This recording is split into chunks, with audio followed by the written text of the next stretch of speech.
we're going to try to get a really great organic conversation around why policy in the Americas is so important. So joining me here today is David Dix. He's the investor and founder of Luminous Strategies.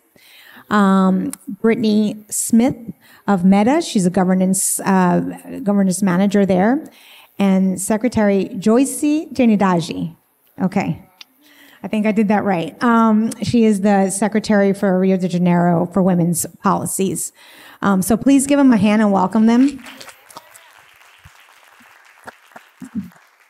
And I'm Tatiana Torres, and I live in Washington, D.C., born Colombian, now in Rio, and I work at a company called Denton Global Advisors, formerly also known as Albright Stonebridge. So pleasure to be moderating this with you this evening. So let's talk about policy in the Americas, okay? And I want to start at a place, and let's have a little bit of a conversation. How can we strengthen the bonds of education, the public and the private sector, as we continue to fight racism in these spaces? How do we continue to build, but how do we continue the fight as well? And David, I'm going to start with you since you're the only guy on the panel. Test. Oh, it works. Well, good afternoon. It's such an honor and privilege to be with you all this afternoon. I think the answer is evident in our coming together. This is the type of things we have to start to do. Find community, build community, and reinforce each other. One of the reasons why I keep coming back, this is now my third year at the festival, is because I keep being fed. I meet someone new who inspires me, I learn something new, and we're able to cross-pollinate our work in a way that I haven't found with any other gathering throughout the calendar year. So I think, Cordell and the leadership team here are doing exactly that, by bringing leaders from across the diaspora together to kind of think through those issues. Right. Brittany, you work for this small, tiny company called Meta. Very small, kind of small. Tell us a little bit about your role there. Why are you here? What does this have to do with the work that you're doing, given your background in manufacturing? And as a woman of color, why is your representation important in conversations like these? Oh, gosh. I'm very passionate about this subject. So first of all, I just want to say thank you for having me. This is my first time here, so this is definitely a pleasure and an honor. So as she mentioned, I am a governance manager, but for all intents and purposes, it's a program manager.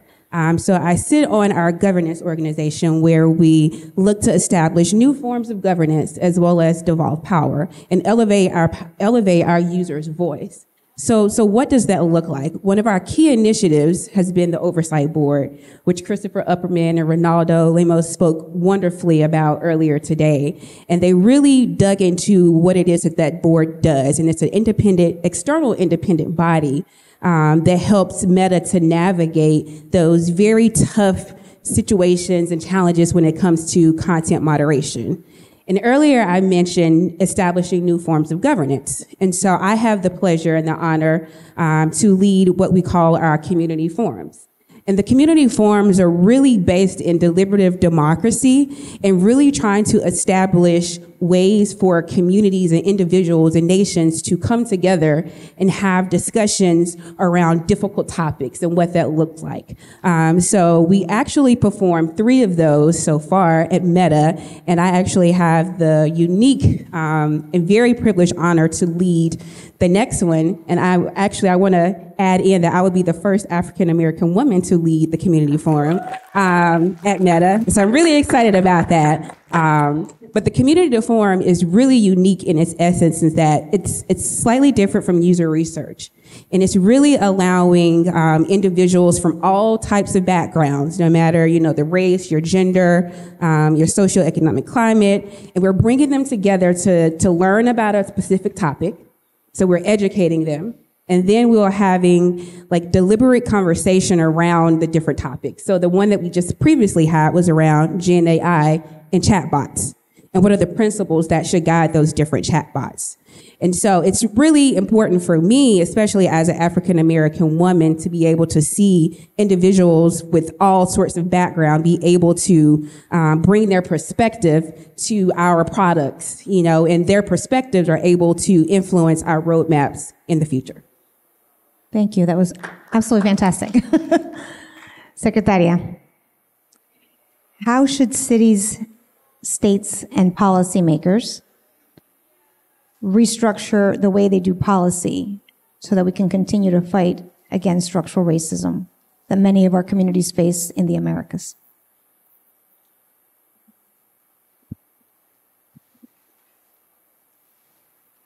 Botar o tradutor, todos vocês. Boa noite para todas aqui presentes. Meu nome é Joyce Trindade. Estou como secretária de Políticas e Promoção da Mulher na Prefeitura do Rio de Janeiro.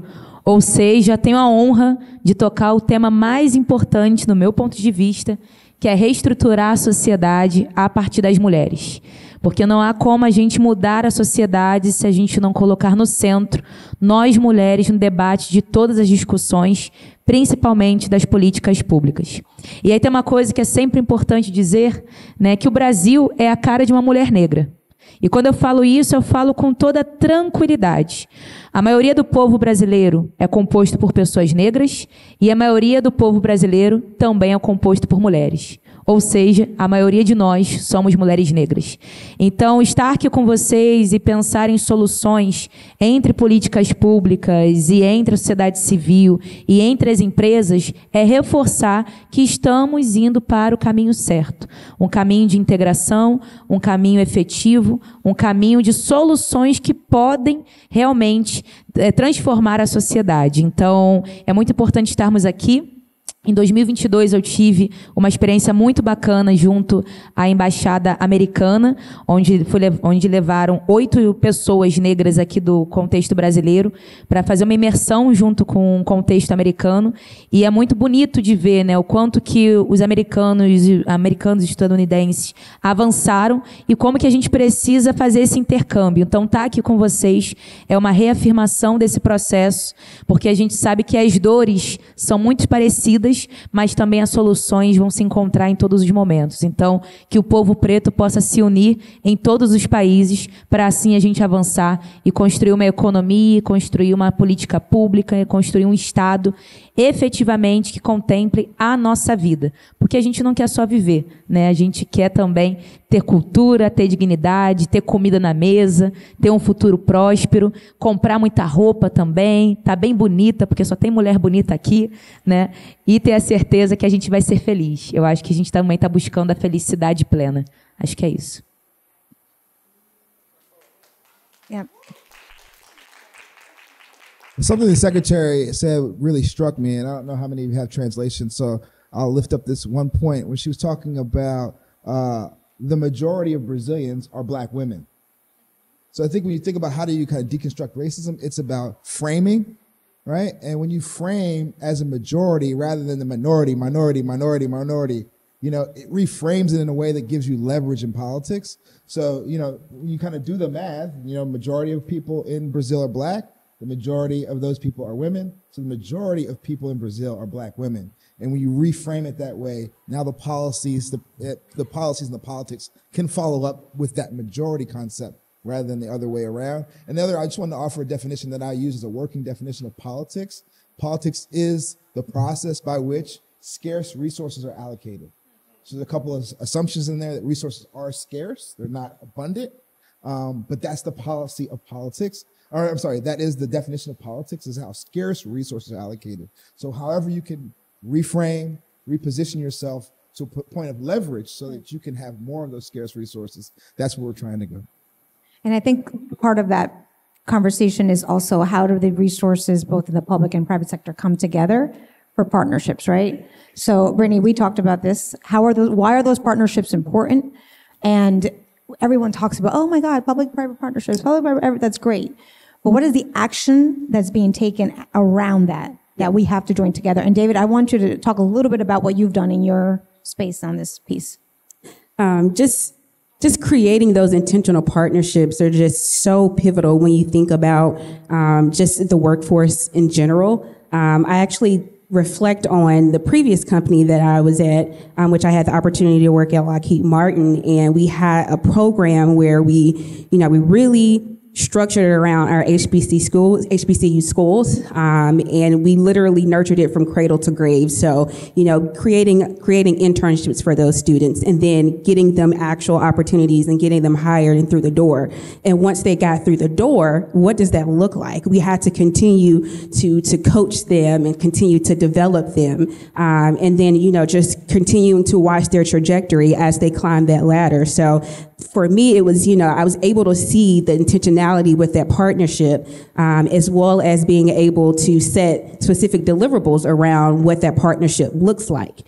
So, okay, what's the impact? How much money are we giving to the schools? Because it's really important for us to not only just recruit them, but ensuring that they're delivering impact. And so it's really, it's really a passion of mine, and just really happy for me to be able to hear so many of the individuals in this room and at this conference. They're HBCU graduates, or they work at an HBCU, and it just gives me so much energy, because I know that those partnerships, they pay off huge dividends, and I'm just excited to be a representative as well.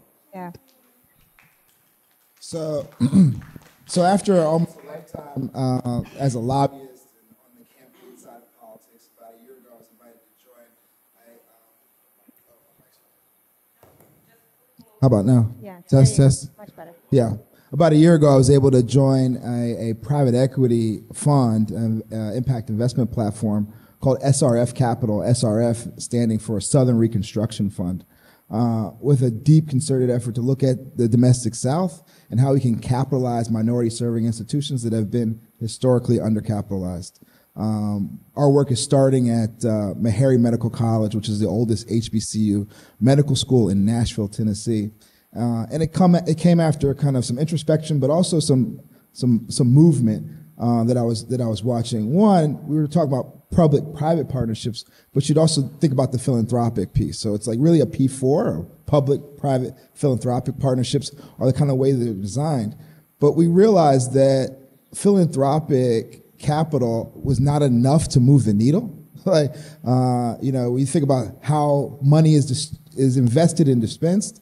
Philanthropic capital is usually coming out of family offices, where they're dispensing about 5%. So what are they doing with the other 95%? And how can private markets be applicated to bear to really change the needle on some of the things we're talking about? So people will really pat themselves on the back for giving 5%, when they're not thinking about the extractive ways the other 95% is being allocated. Who's allocating it? Who are the asset managers? And by just taking a concerted effort at those things, and how the other 95% of private capital is applied, we can really move the needle on some of the things that we see as systemic right now. I agree.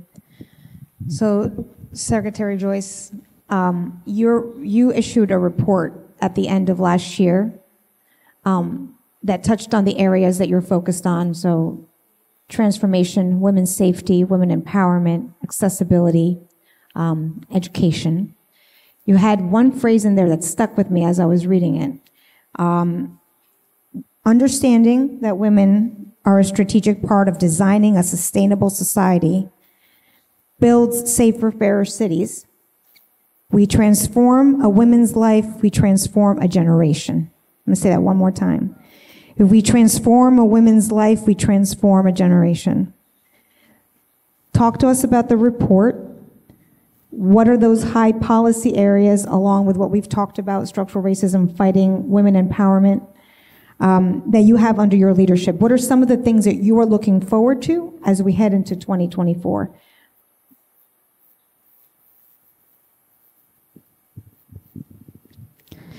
Essa frase eu compartilho com todas as mulheres, né? Para elas entenderem o poder que elas possuem. Que quando nós transformamos a vida de uma mulher, especialmente a vida de uma mulher mãe, a gente transforma todas as gerações. Porque a gente é a base da sociedade, ponto. Né? Se uma mulher de favela, uma mulher negra de favela, tem uma vida transformada se ela tem acesso à educação, se ela tem acesso à saúde, se ela tem acesso a trabalho, os filhos dela também poderão ter, porque ela consegue ter a dignidade recuperada. Primeira parte começa daí. A partir disso, o nosso trabalho é muito focado em dados, porque ninguém acredita na nossa dor.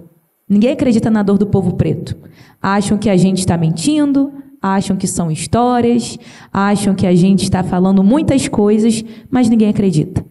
Eu lembro que quando eu me tornei secretária municipal, aqui na cidade do Rio de Janeiro, uma cidade que tem 3,6 milhões de mulheres, obviamente, quando olharam para mim, falaram, essa garota não sabe o que ela está fazendo. Então, eu tive que comprovar. E, a partir disso, a gente criou um mapa, que se chama Mapa da Mulher Carioca, que é um mapa que mostra onde estão as dores e onde também estão as potências. Porque onde há dor, também há vida, certo? Então, a gente conseguiu entender que o feminicídio, que é a morte contra as mulheres, pelo único motivo dela ser mulher, tem território, tem um lugar específico na cidade, tem classe, tem cor. Então, a partir disso, a gente conseguiu trazer soluções efetivas. E aí uma das perguntas é, qual legado a gente quer deixar? O primeiro legado é a vida, o direito à vida. O segundo legado é que essa mulher reconheça que ela é cidadã. O Brasil tem muito pouco tempo que o povo preto deixou de ser escravizado. Muito pouco tempo. Então, a gente ainda está redescobrindo que a gente é cidadão. E muitas dessas mulheres de favela, de periferia, realmente não sabem que elas têm dignidade. Então, nosso processo de recuperar a autoestima é um processo histórico e de política pública também. E quando essa mãe sabe que ela tem dignidade, o filho dela já cresce falando, uau, eu posso muito mais. Uau, eu posso fazer faculdade, eu posso trabalhar, eu posso viver. Eu falo isso porque eu sou essa filha. Eu sou filha de uma mulher muito forte que não teve acesso à educação, mas que foi uma excelente manicure e cabeleireira e que me ensinou a vida inteira a estudar. A minha mãe é filha de uma empregada doméstica que não pôde terminar nem o ensino fundamental, mas que ela sabia que a filha dela e as netas dela poderiam ter um futuro melhor. Eu sou fruto dessas mulheres. E tem muitas outras por aí também. Então, o legado que a gente precisa deixar é de recuperar a dignidade e a cidadania das mulheres, porque elas têm a capacidade de replicar. O homem, ele até é pai. Vai lá, faz o filho, mas a gente sabe que na hora do desafio é o primeiro a partir. A mulher não, ela fica. E quando ela fica, ela transforma as próximas gerações. São 20 anos que a gente deixa na mão de uma mulher, que é o tempo de uma mãe cuidando de um filho diretamente. Então, acho que o que a gente tem para 2024 é um trabalho de 4 anos, onde a gente impactou mais de 500 mil mulheres, em sua maioria mulheres negras, principalmente pensando no mercado de trabalho, porque sem dinheiro, ninguém olha para a gente. Ninguém. Então, a gente luta muito por empregabilidade, por direito à cidadania, por direito justamente ao cuidado mental, porque sim, somos sobrecarregadas e a nossa mente também está sobrecarregada, e assim por diante. Então, hoje em dia, somos a maior secretaria de mulheres do Brasil, ou seja, somos muito grande, porque o Brasil é gigante, né? E a gente tem um trabalho focado nessas mulheres e para reforçar que o lugar de mulher é onde ela quiser, e especialmente das mulheres de periferia, que em sua maioria são mulheres negras. Absolute jewels are being dropped. Yes, I can tell you that. Jewels are being dropped. Yeah, so one of the things that you said, Secretary, and that was amazing, it's not amazing, it's actually painful to listen to, but you know, she said, no one understands our pain. She said, no one believes us that we're in pain. No one understands that pain. And like you, I am also my mother's daughter, and I'm sitting here because of my mother. We heard from Director Gates this morning, and the strength that our matriarchs bring into our families, into what we do and where we are. And when we are blessed enough to have a patriarch, it's also a blessing to be able to have that. But with that, whether you have a patriarch or matriarch or whatever the structure it is in your family that you're built, however that's formed, As people of color, we carry pain. Full stop. That's just, we have to. We must. We carry the pain of our ancestors, right? That no one talks about, right? Or being a migrant in a country like America. So with that in mind, and when we talk about pain, in the United States, we're in a kind of a political year. A lot of us are trying to ignore that piece a little bit. That's why we are here today. And we drink caipirinhas. But we are in a political year. So what does that mean for people of color? What does that mean for everybody? But let's center the conversation right now here. Brown and black people will always be told that they have to be at odds with each other, because that's just the good thing to do, because there's not enough for everybody, okay? We are then told that women of color should not come together because, there's a lot there. And I was at a dinner the other night and I heard a phrase, and it was a little bit heavy for me to kind of hear it. But the individual that said it, it sat with me, and he said, as communities of color, we have to stop with the oppression Olympics. And I sat there and I said, what? Yes, we can't compete for where we sit. In the policy world, we have to join together to be able to do that, because our pain is real, right? And these policies, if we're not there, if we're distracted by the noise here, these policies will never come to take care of what we're doing. So you spoke about legacy, and what the legacy is that you want to leave for your family 10 years from now, 25 years from now, the day that you pass, whenever that is. We all have in mind what legacy means to each of us individually. Brittany, when you look ahead, whether in your both personal and professional life, and you think about policy and changes in rules and laws that could change our country, right? But also from where you sit, what is the legacy that you want to leave behind? And David, same for you. So when I think about it from the professional standpoint, the legacy that I want to leave behind from the public world and the policy world, it's just creating more opportunities for individuals of color, black, brown, to actually have a voice and have a seat at the table. And then those voices actually truly influence the change that we want to see. And I'm able to do that by leading this community forum. And I hope that's something that can continue to be replicated, years after. And then from a personal standpoint, my leadership philosophy is servant leadership. So how can I always pay it forward? How can I ensure that those behind me are continuing to, get the opportunities? So I have an engineering background, and I've always been in this space of where it's very male dominated, or I usually don't see other people who look like me in the room. So how can I continue to pave the way for others? And that's a legacy that's really, really important to me, and something that I strive to do no matter where I'm at. So if it's, creating, talking to someone and seeing, hey, does this job opportunity exist? Or just having, an uncomfortable conversation with someone who may be a little bit early on in their career, and just paying it forward is something that is the legacy that I hope to leave behind from a personal standpoint. I want to lift up some of the comments that the secretary made and try to draw a corollary between her comments and my life. One, I thought it was really profound that she lifted up that slavery didn't end that long ago. It was not that long ago. And the part that I like to layer on top of that is it was never part of the plan for us to be free. That was never written anywhere. It wasn't like an addendum to the Constitution, in 2024, it'll be free. And it was never there. So recognizing that slavery didn't end that long ago. It was never part of the plan for us to be free. So then what do you do? And I think another part that the secretary brought up is rooting yourself in citizenship. So everybody has a neighborhood. Everybody has a block. You can get as hyper local as you need to feel like that's your community. But you start there. You start where you feel like you're a citizen of a place, and you talk to your family. Maybe that's the place where you feel and you just start to build concentric circles out from there. When I think about legacy, for me, it's more about not leaving things the way I found them, making sure if I see something and I see that it needs to be tweaked or changed, that I'm a part of making that change before I leave a place. And I think about my work, in politics and now in private equity as being amplifying, what I was once doing in politics in a way of applying capital to the problems that I've seen before. So I don't intend to leave private equity the way I found it either. We have about 5 minutes. I'd like to open up for any questions or comments from any of you or, that you might have. Yes, sir.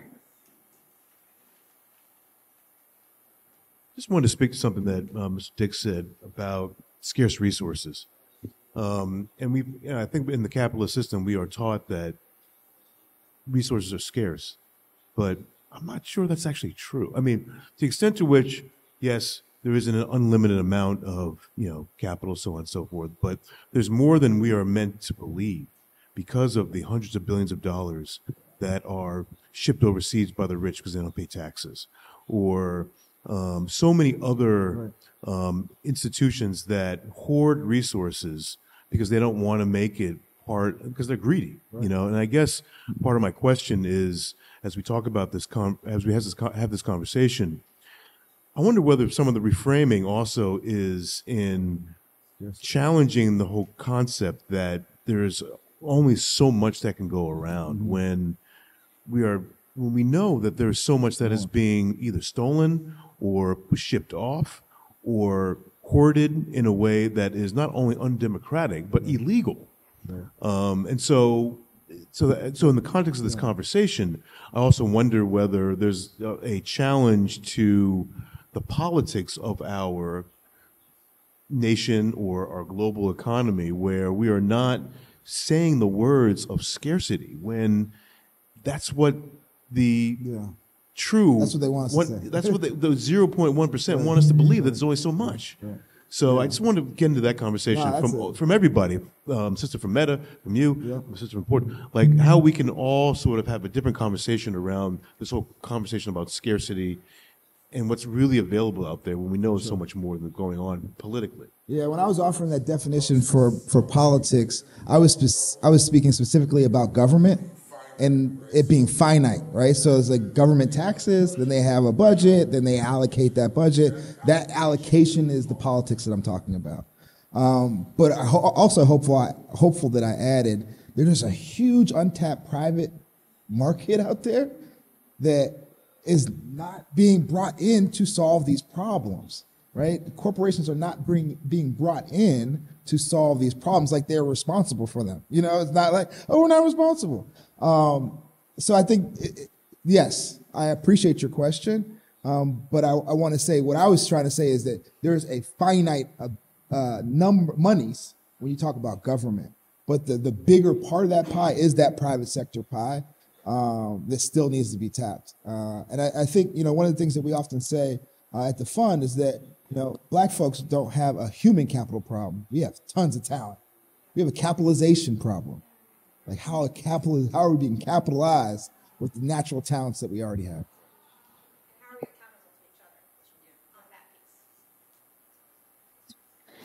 Eu queria só... Yes? Eu queria só complementar um ponto, que é, quando a gente fala de legado também, um legado que eu sou louca para deixar nos próximos anos é que toda mulher, toda pessoa negra, indígena, povo latino, enfim, não tenha medo ou nenhum problema de falar sobre poder. A gente tem muito medo de falar sobre poder, pelo menos aqui no Brasil, acho que em outros lugares do mundo também. E que a gente possa falar, uau, eu quero ter poder. Uau, vamos fazer essa estratégia para poder entrar em tal lugar? Eu adoro falar sobre isso, mas eu vejo que a gente não é ensinado para falar sobre isso. E isso tem tudo a ver com capital, porque se a gente não é ensinado a ter espaços de poder, a ocupar espaços de poder, né? Se a gente não é ensinado a criar estratégias de poder, a gente, obviamente, também não vai ter estratégias de acumulação de capital ou o que for que seja. Então, acho que tem esse legado / esse desafio que nós precisamos ultrapassar, né? Eu falo muito com meninas jovens da minha faixa etária sobre poder mesmo, estratégia, dinheiro, né? E a gente vê que não é comum. Não é comum. Esse é um papo do homem branco, né? Mas não é só deles. Os meus antepassados que eram ricos, eles que nos roubaram, é diferente. Então, acho que é normal a gente começar a retomar essa conversa e eu creio que é um legado que eu quero deixar e que tem tudo a ver com distribuição de capital, distribuição de poder e de recursos, né? Então, acho que passa por isso também. Occupy spaces of power. That's Power piece. yes. So occupy spaces of power and challenge. Challenge when we are not allowed to occupy those spaces. You had a question? Hola, for the secretary. My name is Marcia Perry Dix, and I live in Pennsylvania. And in America, we have a lot of pain. As Black women, we're actually under attack. We're dying at alarming rates with Black maternal health crisis, and yet we're always the ones saving America. So just as we found our Black girl magic in the United States, they're very quickly trying to take it away. But being very strong Black women in America, we always have love to help others with their pain. So how can we bring our Black girl magic to help you? Even, how can we help you? Support. How can we support you?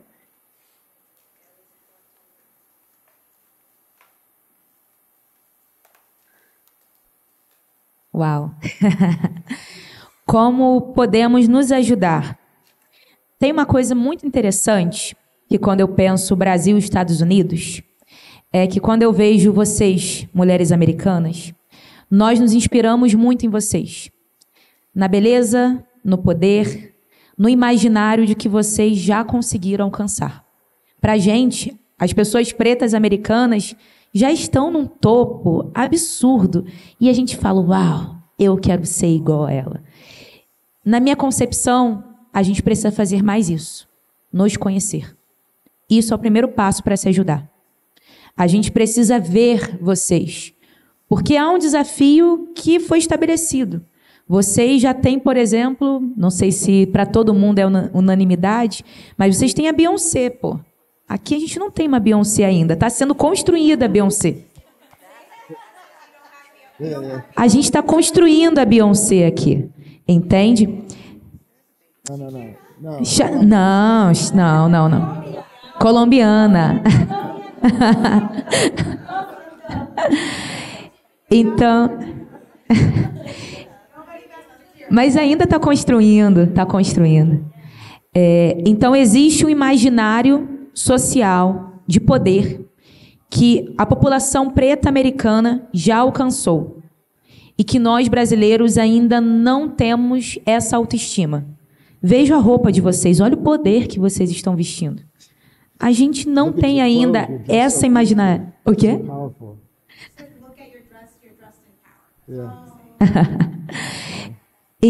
Linda. E então acho que tem essa construção que precisamos avançar e isso já é um primeiro passo. E 2, a gente pensar na tecnologia. Eu vejo que existe um caminho aberto para a gente poder criar intercâmbios de contratação, de estratégias de capital, de dinheiro entre os países que a tecnologia pode ajudar. Eu, por exemplo, invisto em mulheres na tecnologia e nos idiomas. Eu ensino mulher preta de favela a falar inglês, francês e espanhol. Eu faço isso aqui no Rio de Janeiro. A gente ensina essas mulheres a fazer programação, a entenderem o que é programação em tecnologia. A gente investe nessas mulheres. O que falta? Nos conectarmos. Então, passo o desafio para vocês, nos ajude a conseguir boas oportunidades para as mulheres brasileiras, especialmente cariocas, porque a gente investimos muito nelas. Então, acho que é isso, oportunidades que falam. For those that aren't following along through translation, she said that Black women occupy the highest prestigious spot. Black in American their women, eyes, American when they look women. in their eyes, so like yeah. the whole world, Black people all over the world look at Black women as being at the penultimate. You have Beyonce. We don't have anything like Beyonce. And she said, just look at how you're dressed. Look how you carry yourself. We can learn so much from exchanging with one another. And the second part was around technology. So there's a huge opportunity to kind of build on technology, start to apply capital to technology and collaboration between the United States and Brazil. I did my best. So I think that if we may summarize so that we can continue with our evening, thank you. Okay. Thank you. No, really, thank you. I think sometimes we forget, and this is the connectivity, and I kind of want to wrap up with this. We have got to come together. Like, we always look at Europe and look at that side. Look down, people. Yeah. The Americas connected, right? Like, it's okay to look that way, but look this way. All right? A lot of us, our ancestors came, migrated, whatever the situation might have been. So we have got to talk about that exchange of thought, that exchange of ideas, that history that binds us in the Americas. That doesn't bind us as much with Europe as it does in the Americas. So I would encourage all of us as we sit here the next 2 days, as you're thinking about policy, as you're thinking about legacy, as you're thinking about connectivity, as you're thinking about technology, as you're thinking about pain, as you're thinking about all these things together, how can we collectively look at each other as partners and understand each other better, listen to each other better? But also, how do we have tough conversations? How do we challenge each other on our framing, in our minds, in our speech, in our action, in our giving, in our philanthropy, in our partnerships? Because if we can't get past that piece, if we can't exchange those ideas, if we can't collectively come together as a people, then there's no way to power. Power is nullified. And I think that's the whole point of what many have tried to do over generations. How can they steal our voice so they can steal our power so they can bring us back to where we've been for generations? Thank you so much. Thank you so much to the secretary. Thank you so much to David. Thank you so much to Brittany. It's an honor to be with you here tonight. Enjoy your Friday evening and join us for the reception. Thank you, Tati. Expertly moderated. Give it up for Tatiana, please. Round of applause.